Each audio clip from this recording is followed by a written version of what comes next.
এখনো প্রধানমন্ত্রী তারেক রহমানের সফরের অপেক্ষায় ভারত। আন্তরিক আমন্ত্রণের কথা বলছে দিল্লি। ঝুলে থাকা সমস্যার সমাধানের ওপর নির্ভর করছে সম্পর্ক, অবস্থান ঢাকার।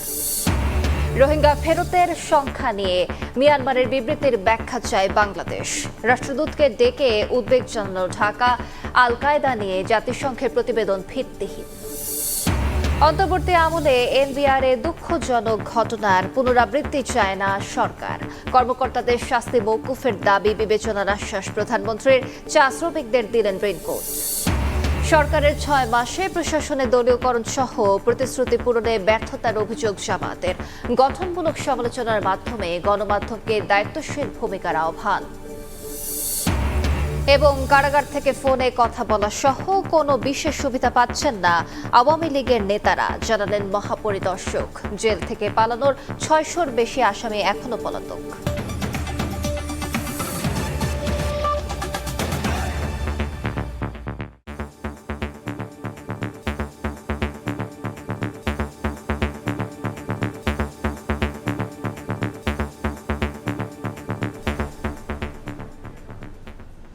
প্রবাসীর সময়ের সঙ্গে আছি আমি আলিশা ইসলাম। এখনো প্রধানমন্ত্রী তারেক রহমানের সফরের অপেক্ষায় ভারত। ঢাকায় নিযুক্ত দেশটির হাইকমিশনার দীনেশ ত্রিবেদী জানান, দ্বিপাক্ষিক সম্পর্কের ক্ষেত্রে বিদ্যমান জটিলতা আলোচনার মাধ্যমে সমাধানের সুযোগ রয়েছে। পররাষ্ট্র প্রতিমন্ত্রী বলছেন, বাণিজ্য সহ ঝুলে থাকা সমস্যাগুলোর বাস্তব সমাধানের ওপর নির্ভর করছে দ্বিপাক্ষিক সম্পর্ক। এদিকে দেশটির পররাষ্ট্র মন্ত্রণালয়ের মুখপাত্র জানিয়েছেন, বাংলাদেশের প্রধানমন্ত্রীকে সফরের জন্য আন্তরিকভাবে আমন্ত্রণ জানানো হয়েছে। দেশটির অতিরিক্ত জ্বালানির চাহিদার আবেদনও খতিয়ে দেখা হচ্ছে। চলতি মাসের শেষ সপ্তাহে প্রধানমন্ত্রী তারেক রহমানের ভারত সফরের প্রস্তাব থাকলেও অনুকূল পরিবেশের অনুপস্থিতি দেখছে বাংলাদেশ। এ বিষয়ে আনুষ্ঠানিক অবস্থান জানিয়েছে পররাষ্ট্র মন্ত্রণালয়। মঙ্গলবার রাজধানীর একটি হোটেলে এক অনুষ্ঠানে ভারতীয় হাই কমিশনার স্পষ্ট করেন, প্রধানমন্ত্রী তারেক রহমানের সফরের জন্য অধীর অপেক্ষা করছে দিল্লি। পারস্পরিক স্বার্থের ভিত্তিতে নতুন ভবিষ্যৎ গড়ার আহ্বান জানান Dinesh Trivedi. Our Prime Minister was the first one to congratulate him, and he was the first one to send him an invite. We are eagerly waiting, and I am so hopeful. There are issues. There is no doubt about it. And like I said, that if issues are not there, then it's not democracy. পররাষ্ট্র প্রতিমন্ত্রী জানান, বাণিজ্য সহ ঝুলে থাকা সমস্যাগুলোর বাস্তব সমাধানের উপর নির্ভর করছে দ্বিপাক্ষিক সম্পর্ক। I have assured them that we will try our best to resolve those issues, and we want more vibrant trade and investment and communication between the two countries. And I also convey the message to the government of India, and our is sitting here, that our business visas for Bangladesh to India should be like instant. এদিকে মঙ্গলবার সাপ্তাহিক ব্রিফিংয়ে প্রশ্নের জবাবে ভারতের পররাষ্ট্র মন্ত্রণালয়ের মুখপাত্র বলেন, বাংলাদেশের সঙ্গে গঠনমূলক ও ইতিবাচক সম্পর্ক চায় ভারত। প্রধানমন্ত্রী তারেক রহমানকে ভারত সফরের জন্য আন্তরিকভাবে আমন্ত্রণ জানানো হয়েছে। We have extended a cordial invitation for the Prime Minister of Bangladesh to visit India. বাংলাদেশের প্রধানমন্ত্রীকে ভারত সফরের জন্য আমরা সৌহার্দ্যপূর্ণ আমন্ত্রণ জানিয়েছি। বাংলাদেশের সঙ্গে চলমান জ্বালানি সহযোগিতার বিষয়টি অব্যাহত রয়েছে। অতিরিক্ত জ্বালানির যে অনুরোধ করা হয়েছে সেটি আমরা পর্যালোচনা করছি, কারণ আমাদের নিজেদেরও কিছু প্রয়োজন রয়েছে। পারস্পরিক স্বার্থ, পারস্পরিকতার ভিত্তিতে বাংলাদেশের সঙ্গে ভবিষ্যৎমুখী সম্পর্ক এগিয়ে নেয়ার বিষয়ে আমরা প্রতিশ্রুতিবদ্ধ। Based on mutuality of interest and reciprocity. বাংলাদেশের অতিরিক্ত জ্বালানি চাহিদা পূরণের আবেদনও ভারত খতিয়ে দেখছে বলে জানান দেশটির পররাষ্ট্র মন্ত্রণালয়ের মুখপাত্র। India desires positive, Shubho Khan, constructive and সময় সংবাদ, forward-looking relations Dhaka. with Bangladesh. বাংলাদেশের অবকাঠামো ও উচ্চ প্রযুক্তি খাতে বিনিয়োগে আগ্রহী ভারতীয় ব্যবসায়ীরা। এজন্য ঢাকা নয়াদিল্লি যৌথ টাস্ক ফোর্স গঠনের পরামর্শ দিয়েছেন তারা। বাণিজ্য মন্ত্রী জানান, দ্বিপাক্ষিক বাণিজ্য বাড়লে লাভবান হবে দুদেশই। এদিকে কৃষি পণ্যে আমদানি নির্ভরতা কমাতে বিভিন্ন উদ্যোগ নেওয়ার কথা জানান কৃষিমন্ত্রী। দ্বিপক্ষীয় অর্থনীতি ও বাণিজ্যিক সম্পর্ক জোরদারে 3 দিনের সফরে ঢাকায় ভারতের শীর্ষ ব্যবসায়ী সংগঠন confederation of Indian industry CII এর উচ্চ পর্যায়ের ব্যবসায়ী প্রতিনিধি দল। কনফেডারেশনের মহাপরিচালক চন্দ্রজিৎ ব্যানার্জির নেতৃত্বে 18 জন ব্যবসায়ী প্রতিনিধি সচিবালয়ে বৈঠক করেন বাণিজ্য মন্ত্রীর সঙ্গে। বৈঠক শেষে বাণিজ্যমন্ত্রী সাংবাদিকদের জানান, বাংলাদেশের অবকাঠামো ও উচ্চ প্রযুক্তি খাতে সহযোগিতা বাড়াতে যৌথ টাস্ক ফোর্স গঠনের প্রস্তাব দিয়েছে ভারতীয় ব্যবসায়ীরা। বলেন, স্থলবন্দরগুলোতে আমদানি রপ্তানি প্রক্রিয়া আরও সহজ হলে বাড়বে বিনিয়োগের সম্ভাবনা। ল্যান্ড বর্ডার আসা যাওয়ার ক্ষেত্রে আরও যদি ফেসিলিটেট করা যেত তাহলে তাদের পণ্য আনা নেওয়ার খরচ কমতো। ভারতীয় এবং বাংলাদেশের ব্যবসায়ীদের মধ্যে দুটো বিষয়ে টাস্ক ফোর্স করার, একটি হচ্ছে ইন্ডিয়ান ডিজিটাল ট্রান্সফরমেশন এখন যেভাবে হচ্ছে, আরেকটি হচ্ছে ইনফ্রাস্ট্রাকচারের ক্ষেত্রে কিভাবে ভারতীয় বিনিয়োগকারীদের সম্পৃক্ত করা যায়। মুক্তাদির চৌধুরী বলেন, নানা প্রতিবন্ধকতার মধ্যেও দ্রব্যমূল্য স্থিতিশীল রাখার চেষ্টা করছে সরকার। গ্যাস সংকট নিরসনে একটি ভাসমান এলএনজি টার্মিনাল স্থাপনের প্রস্তাবে অনুমোদন দেওয়া হয়েছে। জীবনযাত্রার ব্যয়, দ্রব্যমূল্য, এটাতে আপনি কি সন্তুষ্ট? মোটেই না, মোটেই না। আমি সন্তুষ্ট হব জীবনযাত্রার ব্যয় এখন যা আছে যদি তার থেকে সাবস্টেন্সিয়ালি কমে। যোগাযোগটা যখন স্মুথ হবে, উৎপাদনের জন্য যেটা জ্বালানির নির্ভরতা সেটা যখন নির্ভরযোগ্য একটা অবস্থায় পৌঁছাবে, তখন জীবনযাত্রার ব্যয়টা কমবে। এদিন সবজি রপ্তানিকারকদের সঙ্গে বৈঠক শেষে সচিবালয়ে কৃষিমন্ত্রী বলেন, পেঁয়াজ, কাঁচামরিচ সহ উৎপাদিত কৃষি পণ্য সংরক্ষণে দেশের বিভিন্ন স্থানে কোল্ড স্টোরেজ নির্মাণ করা হচ্ছে। জানান, আগামীতে কৃষি পণ্যে স্বয়ংসম্পূর্ণ হতে কাজ করছে সরকার। আগের 11,000 পেঁয়াজ কোল্ড স্টোরেজের সাথে এই বছরে এই মুহূর্তে আমাদের ডিস্ট্রিবিউশন হচ্ছে আরও প্রায় 15,000 কোল্ড স্টোরেজ। কোনো এগ্রিকালচার পণ্য আমদানির তো প্রশ্নই আসে না। আগামী দিনে সরকারের মূলধন রপ্তানিযোগ্য পণ্য হবে এগ্রিকালচার পণ্য। বর্ষা মৌসুমে চাষ বাড়ানোর মাধ্যমে আগামী বছর থেকে কাঁচামরিচ আমদানি নির্ভরতা কমানোর লক্ষ্য নির্ধারণ করার কথা জানান কৃষিমন্ত্রী। প্রসূন আশিস, সময় সংবাদ, ঢাকা। রাজনীতির বাইরে থেকে বাংলাদেশ ভারতের ব্যবসায়িক সম্পর্ক এগিয়ে নিতে চায় ভারতের confederation of Indian industry CII.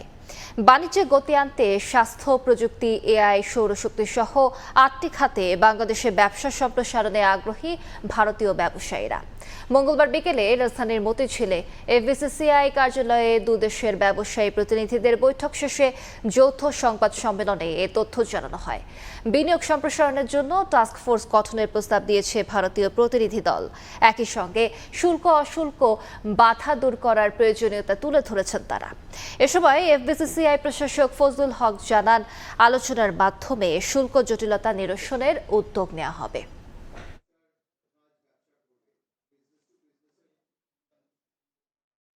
আমাদের আজকে এই ভিজিটটা একদিনের একটা এক্সপ্লোরেটরি ভিজিট হিসেবে কি করে আমরা আরো জোর কদমে বিজনেস করতে পারি সেই প্ল্যান নিয়ে আমরা এগিয়েছিলাম। আমরা নিজেদের মধ্যে দুটো সরকার যখন দেখবে যে দু দেশের বিজনেস কমিউনিটি টাস্ক ফোর্স হয়েছে, নিজেদের মধ্যে কথাবার্তা বলছে, প্রস্তাব নিয়ে আসছে, it creates a positive atmosphere. Rohingya ইস্যুতে মিয়ানমার সরকারের দেয়া বিবৃতির ব্যাখ্যা চেয়েছে বাংলাদেশ। রোহিঙ্গাদের সংখ্যা ও পরিচয় নিয়ে মিয়ানমারের বক্তব্যের বিরোধিতা করে ঢাকায় দেশটির রাষ্ট্রদূতকে ডেকে উদ্বেগ জানানো হয়েছে। এদিকে জাতিসংঘের আল কায়েদা সংক্রান্ত সতর্ক বার্তার বিষয়ে বাংলাদেশ আপাতত ওই বক্তব্য সমর্থন করছে না বলেও জানান পররাষ্ট্র প্রতিমন্ত্রী। গেল 15 আগস্ট শনিবার মিয়ানমারের পররাষ্ট্র মন্ত্রণালয় এক বিবৃতিতে দাবি করে, রাখাইনে নিরাপত্তা পরিস্থিতির উন্নতি হলে বাংলাদেশে আশ্রয় শিবিরে থাকা 3 লাখের কিছু বেশি বাস্তুচ্যুত মানুষকে ফিরিয়ে নেওয়ার কথা বলে নেপিদো। এছাড়া রোহিঙ্গা জনগোষ্ঠীকে বাঙালি হিসেবে উল্লেখ করে বিবৃতিতে বলা হয় যে জাতিগত নামে তাদেরকে পরিচয় করানো হচ্ছে, সেই নামে মিয়ানমারে কোনো জনগোষ্ঠী নেই। বিষয়টি নিয়ে মঙ্গলবার পররাষ্ট্র মন্ত্রণালয়ে ঢাকায় নিযুক্ত মিয়ানমারের রাষ্ট্রদূত ইউ কিয়াওসোয়ে মোয়েকে ডাকেন মিয়ানমার বিষয়ক মহাপরিচালক মোহাম্মদ তৌফিকুর রহমান। তিনি ওই বিবৃতির সংখ্যাতাত্ত্বিক ভুল এবং বিভ্রান্তিকর তথ্যের সঙ্গে বাংলাদেশ একমত নয় বলে জানান রাষ্ট্রদূতকে। এছাড়া রোহিঙ্গাদের নাগরিকত্বের যাচাইকরণ প্রক্রিয়া দ্রুত করতে নেপিদোকে আহ্বান জানায় পররাষ্ট্র মন্ত্রণালয়। একই দিন সন্ধ্যায় পররাষ্ট্র প্রতিমন্ত্রী গণমাধ্যমে বলেন, রোহিঙ্গাদের বাঙালি হিসেবে বর্ণনার বিরোধিতা করেছে ঢাকা।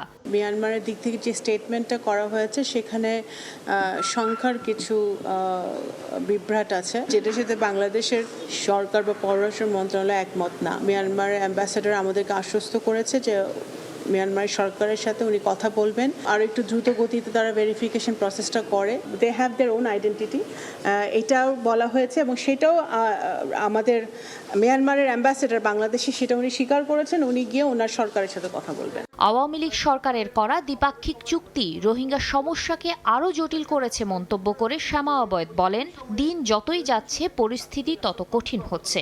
যত দিন গেছে তত আমাদের কমপ্লিকেশন বেড়েছে। সেপ্টেম্বরে ইউএনজি সেশনে রোহিঙ্গার উপরে একটা গুরুত্বপূর্ণ সেশন হবে। ইন্টারন্যাশনাল কোর্টে এটার রায় আছে, যতটুকু আন্তর্জাতিক প্রেশার তাদের উপর দেওয়া যায়। শেখ হাসিনার সরকার দ্বিপাক্ষীয় চুক্তি করে এটা 12টা প্রথমেই বাজিয়ে দিয়েছিল। শহীদ রাষ্ট্রপতি জিয়াউর রহমানের সময় উনি একটা ট্রাইপার্ট্রেট এগ্রিমেন্ট করেছিলেন। জাতিসংঘ was a very active part of that agreement, সেই জন্য কাজে লেগেছিল, যেটা গত সরকার করতে ব্যর্থ হয়েছে। এদিকে আল কায়েদা সংক্রান্ত জাতিসংঘ নিরাপত্তা পরিষদের বার্তার বিষয়ে পররাষ্ট্র মন্ত্রণালয়ের কাছে কোনো তথ্য নেই বলে জানান শ্যামা অবৈদ। ইসলামিক সশস্ত্র গোষ্ঠী নিয়ে এটা ফ্যাসিবাদী সরকারের অপপ্রচার হতে পারে বলে মন্তব্য করে তিনি বলেন, বিষয়টি খতিয়ে দেখা হবে। কোনো ফ্যাক্টস অ্যান্ড ডেটা নেই যার উপর আমি এটা নিয়ে কথা বলতে পারি। ফ্যাসিবাদ সরকার এটা খুব ভালো করতে পারে এবং এটা তাদেরও একটা প্রপাগান্ডা হতে পারে, তো সুতরাং সেটা আমাদের খতিয়ে দেখতে হবে। জাতিসংঘ সাধারণ পরিষদের সভাপতি হওয়ায় ডক্টর খলিলুর রহমান সংস্থাটির সংশ্লিষ্টদের সঙ্গে কথা বলবেন বলেও জানান পররাষ্ট্র প্রতিমন্ত্রী। আমাদের পররাষ্ট্রমন্ত্রী উনি অবশ্যই ওনাদের সাথে কথা বলবেন। শাতিলা শারমিন, সময় সংবাদ, ঢাকা। অন্তর্বর্তী সরকারের আমলে এনবিআরে দুঃখজনক ঘটনার পুনরাবৃত্তি চায় না সরকার। সে সময় বিভিন্ন স্তরের কর্মকর্তাদের শাস্তি মওকুফের দাবি বিবেচনার আশ্বাস দিয়েছেন প্রধানমন্ত্রী তারেক রহমান। জাতীয় রাজস্ব সম্মেলনে করদাতাদের অনুপ্রাণিত করতে মনোযোগী হওয়ার নির্দেশনা দেন তিনি। সেই সঙ্গে জোর দেন ডিজিটাল কর ব্যবস্থাপনায়। সরকার অপ্রয়োজনীয় খাতে ব্যয় কমানোর চেষ্টা করছে বলেও জানান প্রধানমন্ত্রী। জাতীয় রাজস্ব বোর্ডকে দক্ষ, টেকসই ও জনবান্ধব প্রতিষ্ঠানের রূপ দিতে রাজস্ব সম্মেলন 2026-এর আয়োজন করে এনবিআর। রাজধানীর চীনমৈত্রী সম্মেলন কেন্দ্রে এই অনুষ্ঠানে প্রধান অতিথি হিসেবে যোগ দেন প্রধানমন্ত্রী তারেক রহমান। সঙ্গে ছিলেন অর্থমন্ত্রী আমির খসরু মাহমুদ চৌধুরী।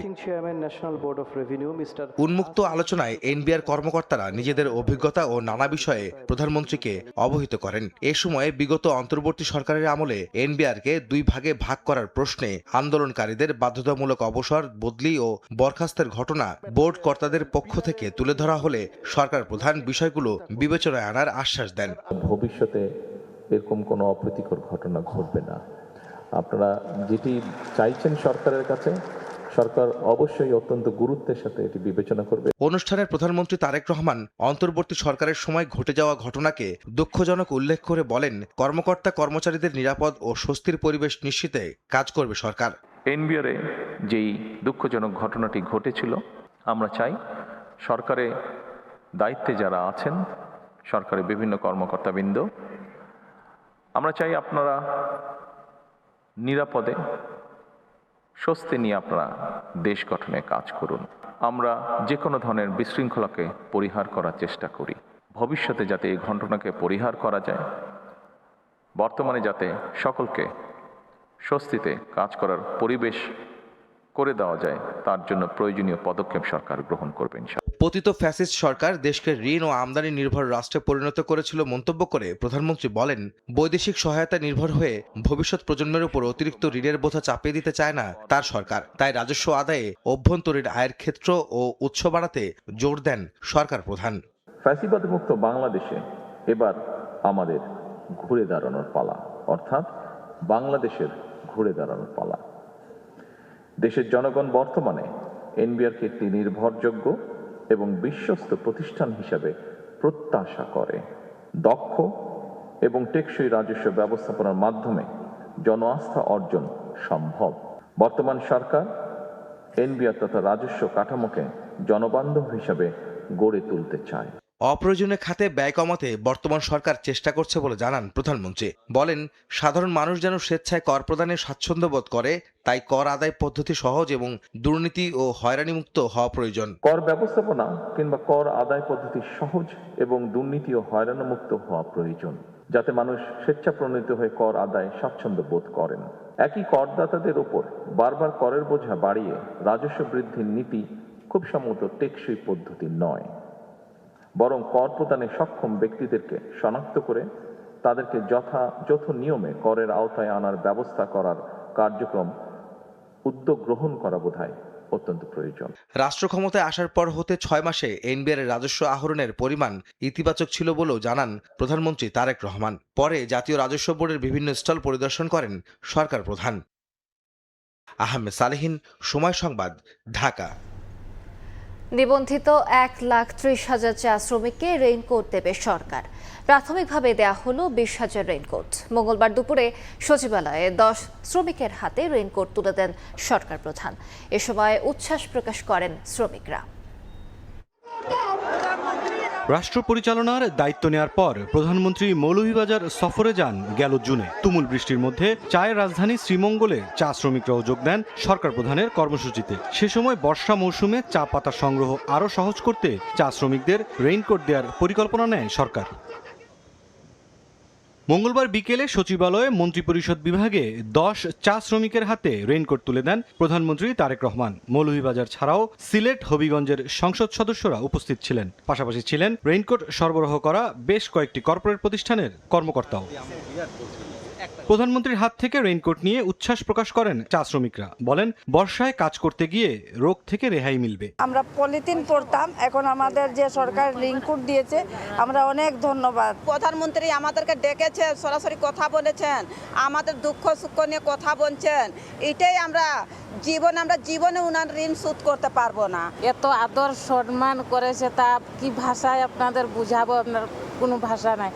আমরা খুব আনন্দিত, খুব খুশি। সমাজ কল্যাণ মন্ত্রী জানান, প্রাথমিকভাবে 20,000 রেইনকোট বিতরণের কার্যক্রম শুরু করলো সরকার। প্রধানমন্ত্রী অনুধাবন করেছেন যে চা শ্রমিকদের এই কাজ করতে গেলে তাদের সত্যিকার অর্থে বৃষ্টি থেকে নিরাপদ রাখা, যাতে অসুখ বিসুখ কম হয়। 20,000 রেইনকোট আজকে উনি বিতরণ করেছেন। 1,30,000 রেজিস্টার্ড চা শ্রমিক আছে।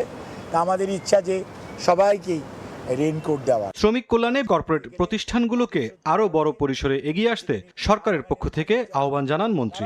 এই কর্মসূচি বাস্তবায়নের জন্য মুরসালিন হক জুনায়েদ, সময় সংবাদ, ঢাকা। কেউ প্রার্থিতা প্রত্যাহার না করায় 20 আগস্ট হবে রাষ্ট্রপতি নির্বাচন। সব প্রস্তুতি সম্পন্ন করেছে নির্বাচন কমিশন।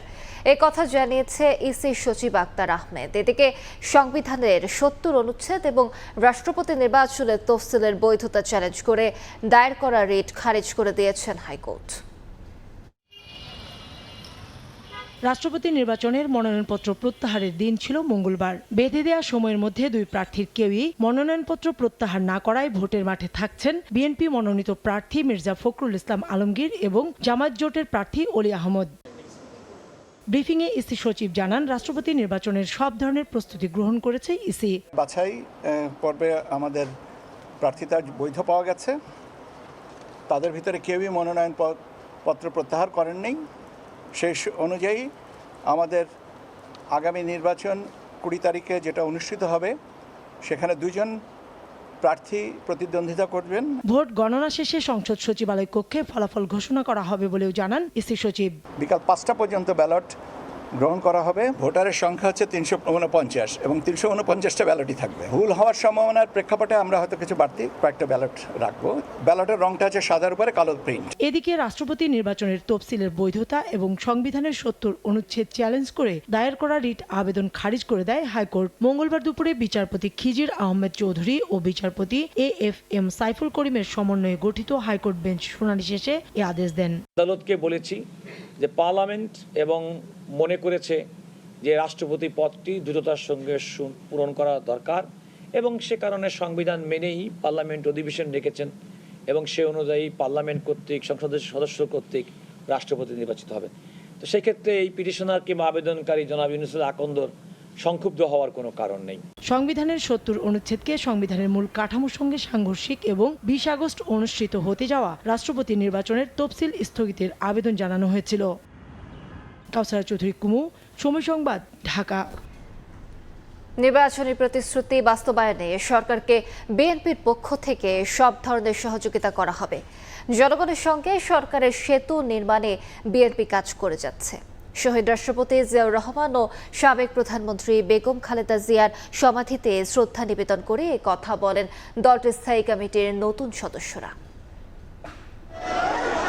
মঙ্গলবার সকালে শহীদ রাষ্ট্রপতি জিয়াউর রহমান ও সাবেক প্রধানমন্ত্রী বেগম খালেদা জিয়ার সমাধিতে শ্রদ্ধা নিবেদন করেন বিএনপির নবনির্বাচিত স্থায়ী কমিটির সদস্যরা। পরে গণমাধ্যমে কথা বলেন দলটির স্থায়ী নতুন সদস্যরা। এ সময় আমানুল্লাহ আমান বলেন, জনগণের সঙ্গে সরকারের সেতু নির্মাণে বিএনপি কাজ করে যাচ্ছে। সরকারের সাথে জনগণের ব্রিজ নির্মাণ করব। আমরা জনগণকে নিয়ে এই দলকে, এই সরকারকে সহযোগিতার মধ্য দিয়ে, নিষ্ঠার সাথে কর্মকাণ্ড পরিচালনার মধ্য দিয়ে আমরা কাজ করে যাব। বিএনপির স্থায়ী কমিটির সদস্য রুহুল কবির রিজভী বলেন, নির্বাচনী প্রতিশ্রুতি বাস্তবায়নে সরকারকে বিএনপির পক্ষ থেকে সব ধরনের সহযোগিতা করা হবে।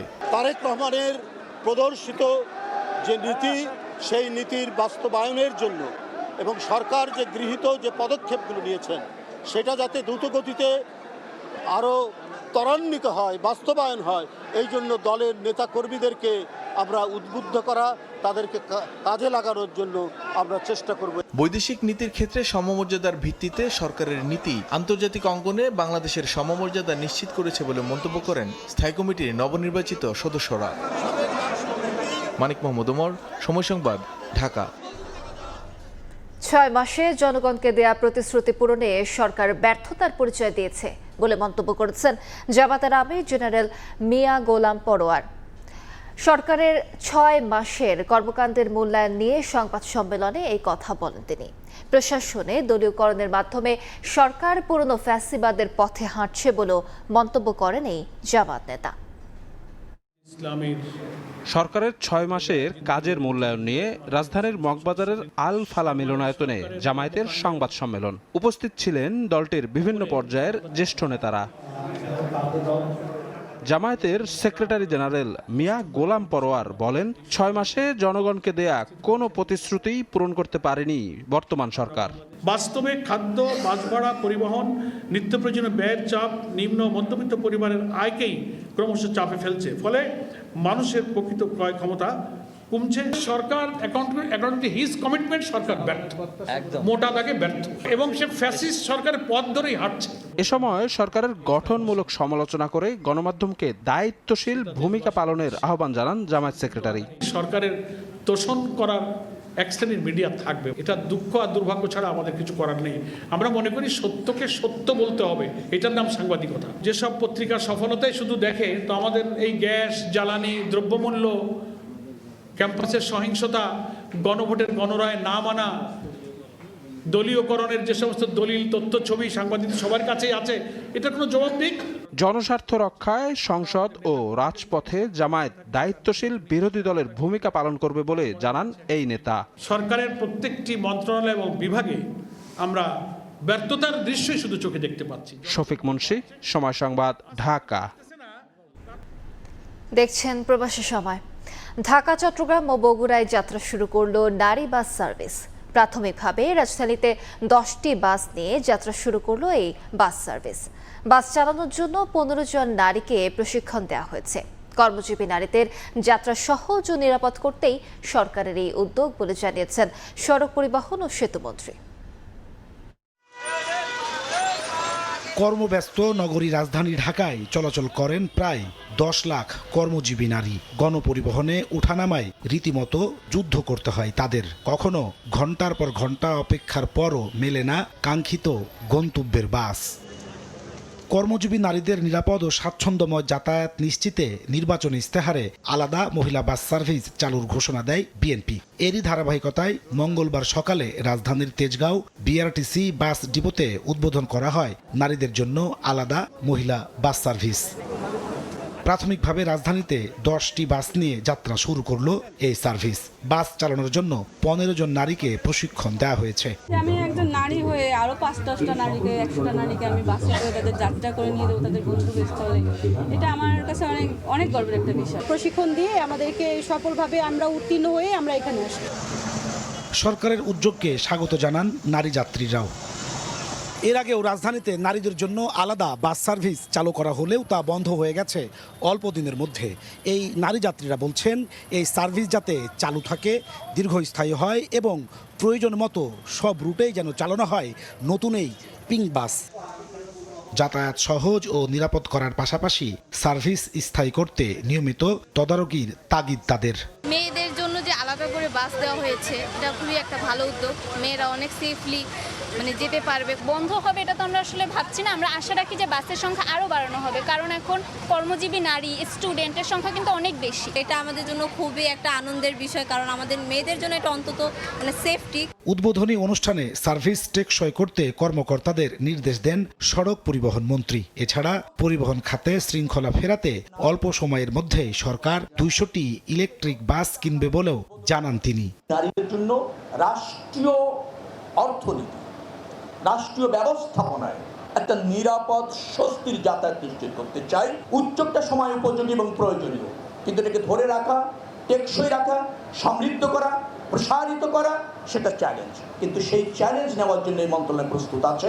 রাজধানী ছাড়াও চট্টগ্রাম ও বগুড়ায় চালু হয়েছে পিঙ্ক বাস সার্ভিস। চট্টগ্রামে কালুরঘাট কাপ্তাই রুটে ভাড়া নির্ধারণ করা হয়েছে 10 টাকা। বগুড়ায় শেরপুর, মাটিডালি ও মোকামতলা বনানী রুটে চলবে এই সার্ভিস। নাজমুস মুস্তালেহি, সময় সংবাদ। এবার এআই প্রযুক্তির আওতায় ঢাকা চট্টগ্রাম মহাসড়ক 1427টি এআই ক্যামেরায় নজরদারিতে মহাসড়কে চাঁদাবাজি বন্ধ হবে বলে জানিয়েছেন স্বরাষ্ট্রমন্ত্রী। নারায়ণগঞ্জের মেঘনাঘাটে এই কার্যক্রমের উদ্বোধন করে মন্ত্রী আরও বলেন, পর্যায়ক্রমে দেশের সব মহাসড়কেই বসবে এআই প্রযুক্তির নজরদারি। ঢাকা চট্টগ্রাম মহাসড়কে চুরি ছিনতাই রোধ এবং যানবাহনের শৃঙ্খলা জোরদার করতে শুরু হলো নতুন এক যাত্রার। 1427টি এআই ক্যামেরার মাধ্যমে নজরদারি করা হবে মহাসড়কে। মঙ্গলবার দুপুরে নারায়ণগঞ্জের মেঘনাঘাট এলাকায় আনুষ্ঠানিকভাবে এই কার্যক্রমের উদ্বোধন করেন স্বরাষ্ট্রমন্ত্রী সালাহ উদ্দিন আহমদ। আর এর মাধ্যমে রাজধানীর পর ঢাকা চট্টগ্রাম মহাসড়কেও কৃত্রিম বুদ্ধিমত্তা প্রযুক্তি নির্ভর মামলার প্রক্রিয়া শুরু করল পুলিশ। মন্ত্রী জানান, পর্যায়ক্রমে দেশের সবগুলো মহাসড়ক এআই প্রযুক্তির আওতায় আনা হবে। এর মাধ্যমে সড়ক মহাসড়কে শৃঙ্খলা ফিরবে এবং মানুষের মধ্যে সচেতনতা বাড়বে বলেও আশা প্রকাশ করেন তিনি। যেখানে সাইন সিগন্যাল দেওয়া আছে সেটা অমান্য করলে তার উপরে ফাইন আরোপ করা হবে। অটোমেটিক্যালি এটা বিআরটি এর কাছে চলে যাবে। আশা করি এই উদ্যোগের ফলে আমাদের একটা যুগান্তকারী পরিবর্তন সড়ক শৃঙ্খলার মধ্যে আসবে। নারায়ণগঞ্জের সাইনবোর্ড থেকে চট্টগ্রামের সিটি গেট পর্যন্ত 250 কিলোমিটার মহাসড়কের গুরুত্বপূর্ণ স্থানগুলোতে স্থাপন করা হয়েছে 1427টি এআই ক্যামেরা। সময় সংবাদ, নারায়ণগঞ্জ। 2028 সাল থেকেই বদলে যাচ্ছে অর্থবছরের সময়। জুলাই থেকে জুনের পরিবর্তে অর্থবছর গণনা হবে এপ্রিল থেকে মার্চ ধরে। অর্থনীতিবিদদের অনেকেই মনে করেন এতে বর্ষার আগেই অবকাঠামো উন্নয়ন কার্যক্রম সম্পন্ন করা সম্ভব হবে, ফলে কমানো যাবে দীর্ঘসূত্রিতা, জনদুর্ভোগ। যদিও বিদ্যমান নানা দুর্বলতা, অনিয়ম কাটাতে না পারলে গুণগত পরিবর্তন আসবে কতটা তা নিয়ে সংশয় বিশ্লেষকদের। ফারুক রবিনের রিপোর্ট।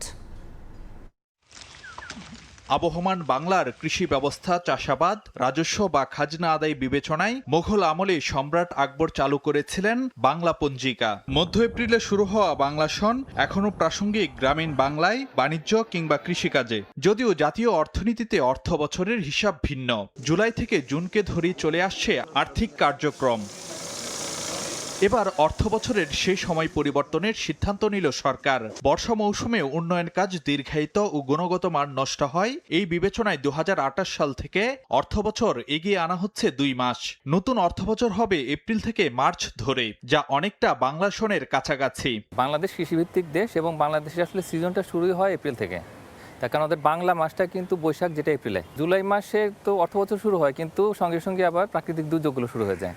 যার ফলে এই এডিপির ইমপ্লিমেন্টেশন তো এগুলো যে বিভিন্ন রকমের যে অবকাঠামোগত উন্নয়ন তো রাস্তাঘাট নির্মাণ তো এগুলো কিন্তু আবার নষ্ট হয়ে যায়। এই কারণে অর্থের অপচয় হয়। সুতরাং বার্ষিক উন্নয়ন কর্মসূচি বাস্তবায়নের স্বার্থে এবং সেটা প্রকল্পের গুণগত মানের উন্নয়নে এপ্রিল মাস থেকে যে অর্থ বছর শুরু করার সিদ্ধান্ত নিয়েছে সরকার সেটা ইতিবাচক হবে। তবে উন্নয়ন কর্মসূচি বাস্তবায়নে বিদ্যমান দুর্বলতা অনিয়ম কাটাতে না পারলে কেবল অর্থ বছরের সময় পাল্টে গুণগত পরিবর্তন কতটা হবে তা নিয়ে সংশয়ে বিশ্লেষকদের কেউ। বড় প্রবলেম যেগুলো আমাদের উন্নয়ন প্রকল্পের ক্ষেত্রে সেটা হচ্ছে ওভার বাজেটিং, প্রচুর পরিমাণে এখানে দুর্নীতির সমস্যা রয়েছে, প্রকিউরমেন্ট প্রসেসের মধ্যে দুর্বলতা রয়েছে, প্রকল্পের দীর্ঘসূত্রিতা, তার কোনোটিই কিন্তু জুলাই থেকে এপ্রিলে আনার জন্য পরিবর্তন হবার কোনো কারণ নেই যদি না সেগুলোর জন্য গুণগত অন্যান্য রকমের উদ্যোগ না নেওয়া হয়। অর্থবছরের এই সময় বদলাতে সংবিধান সংশোধন সহ পরিবর্তন আনতে হবে বেশ কিছু আইন ও আর্থিক ব্যবস্থাপনায় যুক্ত বিভিন্ন পদ্ধতিতে।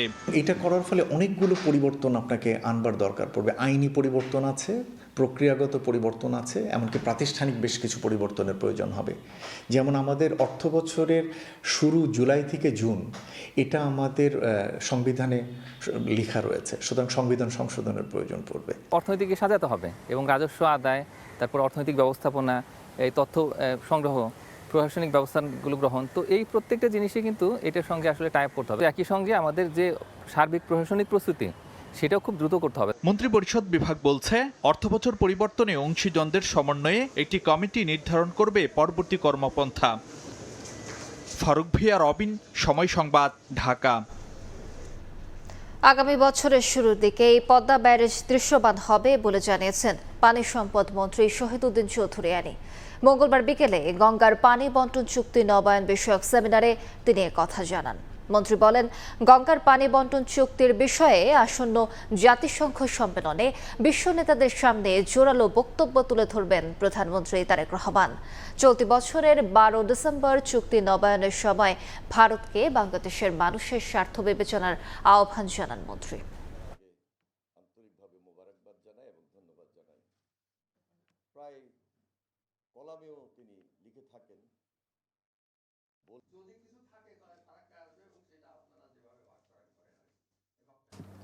ফারাক্কার উজানে আরো 5টা ব্যারেজ হয়েছে এবং আমার জানা মতে 900+ বাঁধ তৈরি হয়েছে।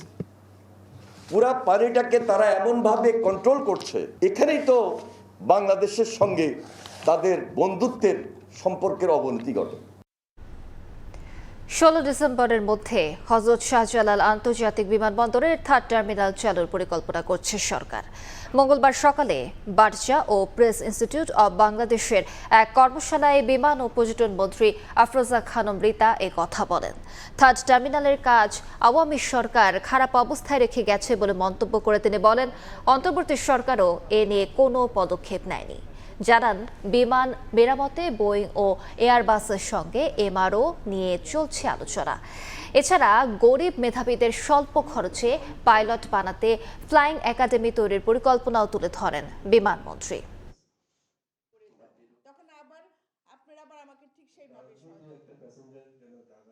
জ্বালানি সংকট দীর্ঘদিনের পুঞ্জীভূত সমস্যা, তাই অহেতুক সরকারের উপর দায় চাপানো ঠিক নয় বলে মন্তব্য করেছেন প্রধানমন্ত্রীর তথ্য উপদেষ্টা ডক্টর জাহেদুর রহমান। মঙ্গলবার দুপুরে ময়মনসিংহে মতবিনিময় সভায় কথা বলেন উপদেষ্টা। বিরোধী দলকে অযৌক্তিকভাবে রাজপথে কর্মসূচি দিয়ে জনদুর্ভোগ না বাড়িয়ে সংসদে গিয়ে সরকারের ভুল ত্রুটি ও নিজেদের পরিকল্পনা তুলে ধরার আহ্বান জানান তিনি। যুক্তিনির্ভর সমালোচনা ও গ্রহণযোগ্য প্রস্তাবই গণতান্ত্রিক ব্যবস্থায় বেশি কার্যকর বলে মন্তব্য করেন উপদেষ্টা।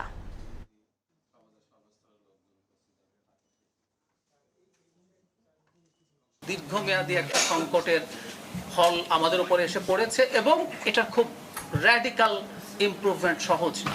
অন্যের পাপের জন্য মানুষের কষ্ট হচ্ছে, সেটার দায় না নিয়ে অন্তত কষ্টটাকে স্বীকার করে মাননীয় প্রধানমন্ত্রী সরি বলছেন। প্রত্যেকটা দলের একটা ক্রেডিবিলিটির প্রয়োজন আছে, যুক্তি দিয়ে দেখা কোথায় কোথায় সরকারের দোষ আছে এবং মাননীয় প্রধানমন্ত্রী চেয়েছেন যে আপনারা ক্রেডিবল সাজেশন দেন আমাদেরকে।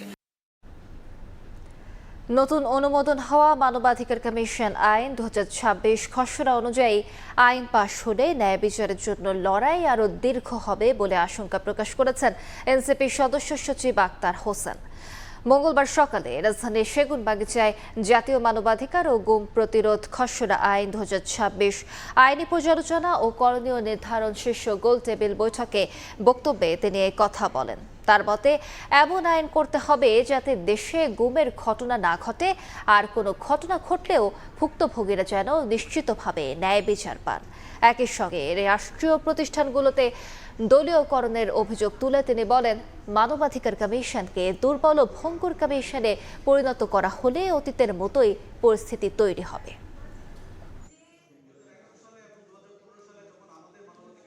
পৃথিবীতে অ্যাসাইলাম যারা খুঁজছে তাদের মধ্যে পঞ্চম স্থানে রয়েছে বাংলাদেশ। অন্যান্য দেশগুলিতে যুদ্ধ হচ্ছে, মহামারী, অনেক রকমের বিপদ রয়েছে।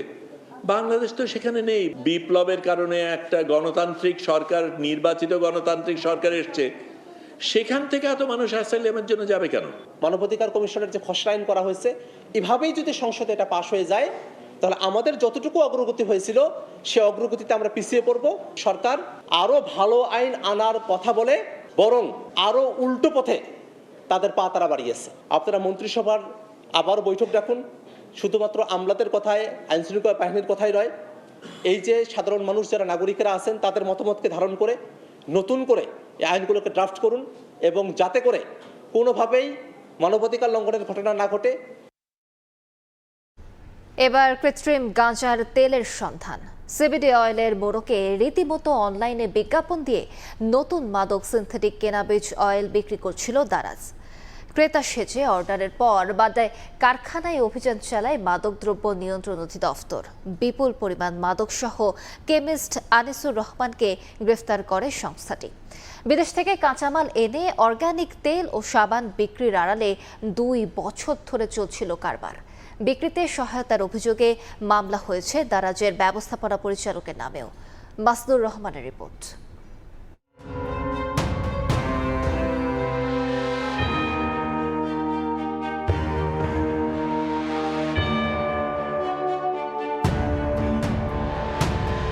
সিবিডি অয়েলের মোড়কে রীতিমতো অনলাইনে বিজ্ঞাপন দিয়ে বিক্রি হচ্ছে নতুন মাদক সিনথেটিক ক্যানাবিস অয়েল বা কৃত্রিম গাঁজার তেল। এমন গোয়েন্দা তথ্যে সাইবার পেট্রোলিং শুরু করে মাদকদ্রব্য নিয়ন্ত্রণ অধিদপ্তরের গোয়েন্দা দল। অনলাইন সার্চ দিয়ে দারাজের বিজ্ঞাপনে মেলে সিবিডি অয়েল বিক্রির তথ্য। পরে ক্রেতা সেজে সিবিডি অয়েল অর্ডার করে গোয়েন্দারা। কয়েকদিন পর ডেলিভারি ম্যান সেগুনবাগিচার ঠিকানায় আসলে আটক করা হয় তাকে। এবার ডিএনসির ল্যাবে পরীক্ষায় সন্দেহ সত্যি হয় তেলে মেলে গাঁজার উপাদান টেট্রাহাইড্রোক্যানাবিল বা THC। এরপর বাড্ডার সাঁতারকুলে উৎপাদনকারী ইকেবানার ঠিকানায় চালানো হয় অভিযান। রাজধানীর বাড্ডার সাঁতারকুলের একটি ফ্ল্যাটে অভিযানে আসে মাদকদ্রব্য নিয়ন্ত্রণ অধিদপ্তরের একটি দল। এখানে এসে একটি ল্যাবের খোঁজ পায় তারা। সেই ল্যাবে দেশে প্রথমবারের মতো নতুন একটি মাদক সিনথেটিক ক্যানাবিস অয়েলের সন্ধান পায় তারা। এই মাদকটি ভারত থেকে এভাবেই গ্যালনে করে আসে, পরবর্তীতে এই বোতলে এবং সেই বোতল থেকে ছোট ছোট এরকম ছোট বোতলে ভরে বিভিন্ন অনলাইনের মাধ্যমে দেশের বিভিন্ন জায়গায় ছড়িয়ে দেওয়া হচ্ছে ভয়ঙ্কর এই মাদক। 4 রুমের ফ্ল্যাটে মেলে বিপুল পরিমাণ গাঁজার তেলের কাঁচামাল, সিবিডি অয়েল ও যন্ত্রপাতি। আটক করা হয় কেমিস্ট আনিসুর রহমানকে। আমরা জানি যে সাবানই বানায়, আমরা তো এইগুলো জানি না। এটার ভিতরে যে এরকম এটা ভাষায় প্রকাশ করার মতো না। ডিএনসি বলছে এক সময় জাপান প্রবাসী আনিস মূলত কেমিস্ট। 2007 সাল থেকে বিভিন্ন অর্গানিক সাবান ও তেল বিক্রি করত। 2 বছর ধরে ভারত থেকে গাঁজার তেলের কাঁচামাল এনে এর সঙ্গে সুগন্ধি মিশিয়ে বোতলজাত করে বিক্রি করে আসছিল। প্রকাশ্যে এটা বিক্রি করতো অনলাইনে। কনভারসেশনগুলো আমরা আমাদের নজরদারি আওতায় নিয়ে আসি। গোয়েন্দা নজরদারির মাধ্যমে আসলে আমরা তাদেরকে গ্রেপ্তার করি, এবং সে আমাদেরকে প্রাথমিকভাবে জানিয়েছে যে দেশের বাইরে থেকে সেই ম্যাটেরিয়ালটা আসলে নিয়ে এসেছে। তদন্তের মাধ্যমে আরও বিস্তারিত জানতে পারবো যে আসলে এর সাথে আরও কোনো সিন্ডিকেট বা আরও কোনো বড় নেটওয়ার্ক আছে কিনা। আনিসের কম্পিউটারে দেখা যায় সে দারাজের নিবন্ধিত সেলার। তার আইডি থেকে গত 2 বছরে 400-র বেশি বোতল গাঁজার তেল বিক্রি হয়েছে। অভিযান চালানো হয় রাজধানীর মালিবাগের দারাজের ওয়্যারহাউসেও। নতুন এই মাদক বিক্রির নথিপত্র জব্দ করা হয়। মাদক বিক্রিতে সহযোগিতার অভিযোগে সংশোধিত মাদক আইনে প্রথম মামলা করা হয় দারাজের ব্যবস্থাপনা পরিচালকের নামে। অত্যন্ত শক্তিশালী মাদক, এবং ক শ্রেণীভুক্ত মাদক, এবং এটার ডিস্ট্রিবিউশনে দারাজ হেল্প করছে। অর্থাৎ দারাজকেও আমরা আইনের আওতায় এনেছি। এই নতুন যে সংশোধনী এসেছে, এই সংশোধনী আইনের আওতায় আমরা দারাজকেও এনেছি। অভিযোগের বিষয়ে দারাজের বক্তব্য নিতে বনানী হেড অফিসে সময় সংবাদ দায়িত্বরত কর্মকর্তা ছুটিতে জানিয়ে ঢুকতে দেওয়া হয়নি। পরে ফোনে জানানো হয় এখনো অফিসিয়ালি মামলার বিষয়ে জানেন না তারা। এই রিলেটেড কোনো ইনফরমেশন এখনো আমাদের হাতে পৌঁছায় নাই। যদি পৌঁছায় তাহলে ডিলিভেন্ট পিআর এজেন্সি আছে, ইনফরমেশনটা জানাই দিব। দারাজ ছাড়াও আর কোনো প্রতিষ্ঠান অনলাইনে মাদক বিক্রি করছে কিনা সাইবার স্পেসে নজরদারি অব্যাহত রাখার কথা জানিয়েছে ডিএনসি। মাসুদুর রহমান, সময় সংবাদ, ঢাকা। ইরানের সঙ্গে জুনের সমঝোতা চুক্তির মেয়াদ আর বাড়াতে চান না যুক্তরাষ্ট্রের প্রেসিডেন্ট ডোনাল্ড ট্রাম্প। তেহরানকে আত্মসমর্পণের আহ্বান জানিয়েছেন মার্কিন প্রেসিডেন্ট। একই সঙ্গে ইরান যুদ্ধ বন্ধের পথে বাধা হয়ে দাঁড়ালে মিত্র ওমানে বোমা হামলার হুমকি দিয়েছেন তিনি। ইরান যুক্তরাষ্ট্র যুদ্ধ থামাতে পাকিস্তানের মধ্যস্থতায় জুনে স্বাক্ষরিত 60 দিনের সমঝোতার মেয়াদ শেষ হচ্ছে কোনো চূড়ান্ত চুক্তি ছাড়াই। সমঝোতাটির লক্ষ্য ছিল সামরিক সংঘাত বন্ধ করে বৃহত্তর শান্তি চুক্তির জন্য আলোচনা চালানো, কিন্তু নির্ধারিত সময় শেষ হওয়ার মুখে ট্রাম্প স্পষ্ট করে বলেছেন তিনি এই সমঝোতার মেয়াদ বাড়াতে চান না। এর মধ্যেই ইরানের সামরিক অবস্থান বদলের ইঙ্গিত মিলেছে। আইআরজিসির senior commander brigadier general Yadollah Javani বলেছেন তেহরানের প্রতিরক্ষামূলক অবস্থান প্রয়োজনে আক্রমণাত্মক রূপ নিতে পারে। এদিকে সমঝোতার মেয়াদ শেষ হওয়ার দিনই ইরানকে সরাসরি আত্মসমর্পণের আহ্বান জানিয়েছেন মার্কিন প্রেসিডেন্ট ডোনাল্ড ট্রাম্প। ফক্স নিউজকে দেয়া এক সাক্ষাৎকারে তিনি তেহরানকে সাদা পতাকা তুলে আত্মসমর্পণ করতে আহ্বান জানান। একই সঙ্গে ইরানের সঙ্গে আলোচনায় বাধা হয়ে দাঁড়ালে মিত্র ওমানে বোমা হামলার হুমকি দিয়েছেন তিনি। এমন পরিস্থিতিতে হরমুজে নিরাপদ নৌ চলাচলের পথ বের করতে ইরান ও ওমানের আলোচনায় গুরুত্বপূর্ণ অগ্রগতির দাবি করা হয়েছে। ইরানের পররাষ্ট্র মন্ত্রণালয়ের মুখপাত্র ইসমাইল বাঘাই জানিয়েছেন দুই দেশ নতুন সামুদ্রিক রুটের মানচিত্রে একমত হয়েছে। নাসরিন রুমি, সময় সংবাদ। মালদ্বীপে তীব্র ডলার সংকটে ভোগান্তিতে পড়েছেন প্রবাসী বাংলাদেশিরা। রেমিটেন্স পাঠানো ও বৈদেশিক মুদ্রা লেনদেনে বাড়ছে নানা প্রতিবন্ধকতা। সমস্যা ও সম্ভাব্য সমাধান নিয়ে উন্মুক্ত মতবিনিময় সভার আয়োজন করছে বাংলাদেশ হাই কমিশন। খোন্দকার ওমর ফারুকের তথ্য ছবিতে বিস্তারিত। ডলার সংকট ও রুপিয়ার অবমূল্যায়নে চাপে পড়েছে মালদ্বীপের অর্থনীতি। বৈদেশিক মুদ্রার ঘাটতির কারণে ব্যাংকগুলোতে ডলার লেনদেনের সীমাবদ্ধতা এসেছে। এতে স্থানীয়দের পাশাপাশি বিপাকে পড়েছেন দেশটিতে কর্মরত প্রবাসীরাও। সবচেয়ে বেশি সমস্যায় পড়েছেন লাখের বেশি বাংলাদেশি। স্থানীয় মুদ্রায় বেতন পেলেও সরকারি রেটে ডলার সংগ্রহ করতে না পেরে অতিরিক্ত দামে কিনতে হচ্ছে। তাই দেশে রেমিটেন্স পাঠাতে বাড়ছে খরচ ও জটিলতা। এই সংকটের সমাধানে প্রবাসীদের নিয়ে মতবিনিময় সভার উদ্যোগ নিয়েছে বাংলাদেশ হাই কমিশন। মত বিনিময় সভায় আসলে আমরা আশা করছি এটা বাংলাদেশে হাই কমিশনের একটা ভালো উদ্যোগ, যেখানে আমরা যারা প্রবাসী আছি মালদ্বীপস্থ সবাই আমাদের দাবিগুলো উপস্থাপন করতে পারবো। আমরা যারা প্রবাসী কর্মকর্তা আছি আমাদের খুবই সমস্যা, আমরা যে টাকা ট্রান্সফারের বিষয় নিয়ে আমরা খুব একটা সমস্যা আছি।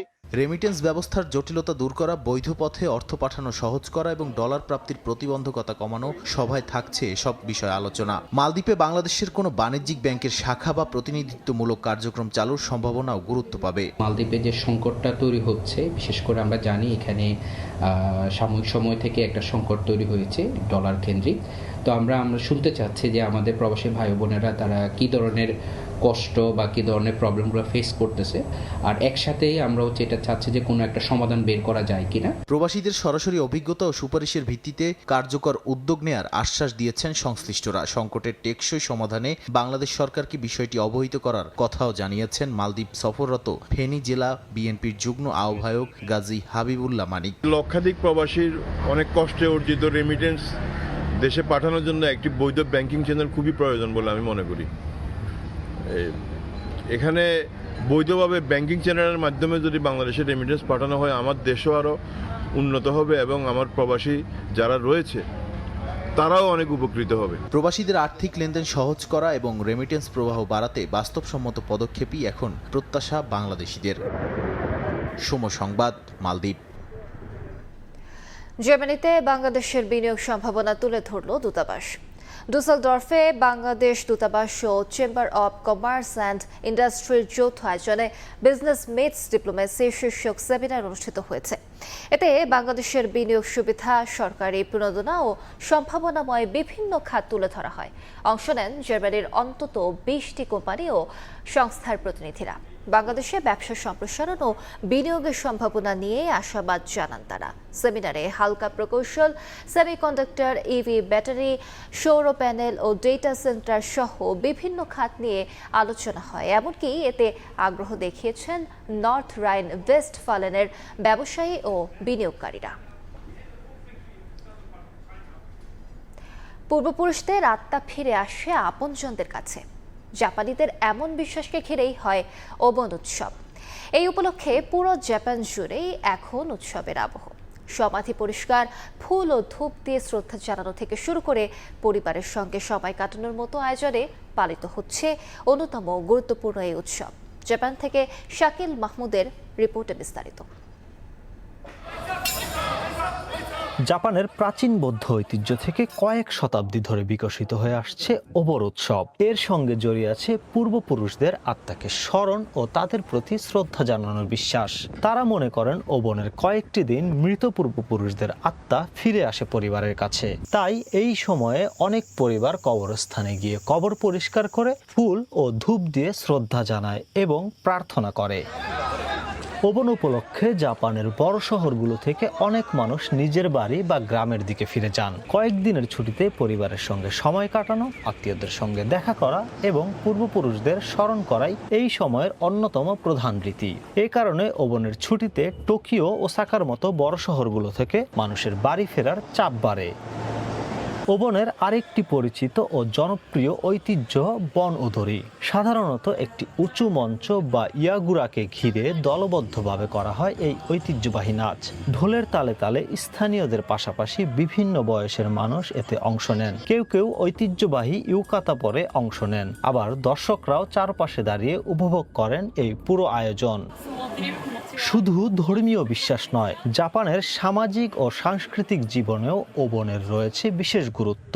কর্মব্যস্ত জীবনে এই কয়েকটি দিন পরিবারকে একত্রিত হওয়ার সুযোগ করে দেয়। একই সঙ্গে প্রজন্ম থেকে প্রজন্ম চলে আসা আচার ও সংস্কৃতিকে ধরে রাখার সুযোগও তৈরি হয়। তাই আধুনিক টোকিওর মতো ব্যস্ত শহরেও কবরস্থানের নীরবতা থেকে উৎসবের মঞ্চ পর্যন্ত ওবন হয়ে ওঠে স্মৃতি, পরিবার ও ঐতিহ্যের এক মিলনস্থল। জাপান থেকে মোহাম্মদ শাকিল মাহমুদ, সময় সংবাদ। দেখছেন প্রবাসী সময়।